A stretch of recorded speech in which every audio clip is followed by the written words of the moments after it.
Hey everybody, it's Mike, the Conscious Capitalist, coming at you on my way to my office, Warsaw, Poland. Today, let's talk about prototype costs. I know that that's a huge it depends, but let me tell you a true story about a $2,000 prototype. This was a yoga mat.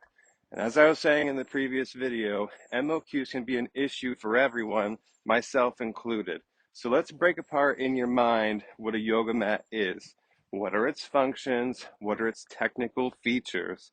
And so in this case, we want to design something that is not just a gross synthetic mattress. Namaste nasty, you know? Okay, so all jokes aside, functions. A yoga mat needs to grip and cushion. It should be easy to carry and store. And the technical features for this build would be that you need some type of natural cushion like felt. And so you also need a fabric for the top and bottom and a fabric tape, which is called webbing, by the way, to finish the edge.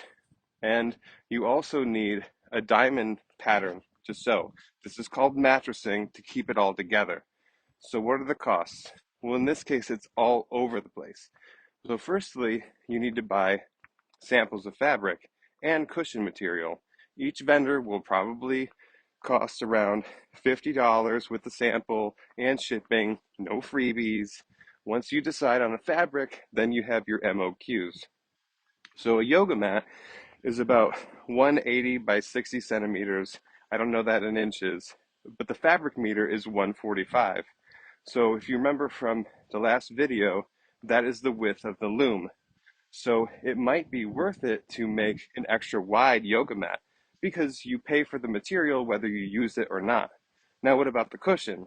Well, the machine that makes the cushion is 2 meters wide, but I was able to convince the producer to sell the width that I need. And then you order dye-ready fabric from the mill. You have to order at least 20 meters at 15 euros a pop, which is like 300 euros plus shipping. And then you need to find the right webbing to make the edge look pretty. And that was 2 euros per meter for linen tape. Ouch. Um, 2 euros. Now here's the next issue. I need a mattressing machine to sew all of this together because of the diamond pattern, and I don't have $100,000 for a new machine for a prototype. So I found a partner that was in the Ukraine, and that's cool, but there's another problem. Taxes. This was before the war, which is the next problem for everyone. You send all the materials to Ukraine, and they pay a tax on it because it's outside of the EU. And then they have their own setup fees for the machine, their own labor costs. And then once the work is done, a month later, because you know, life, they send it to you and it gets taxed on the way back to the European Union. So there you have it. That is one way to make a super expensive prototype, but it looks beautiful, and you know, with the right partner and planning, that you'll be able to produce it for less than $30.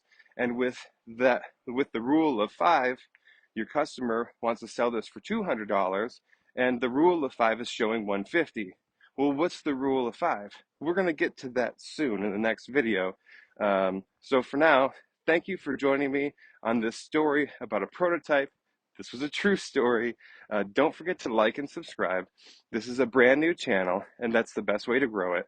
I also would love to get some more comments and feedback rolling in so you can let me know how else to help you from the manufacturing point of view. So join me next time when I talk about what the heck the rule of five is. Have a good day and keep growing.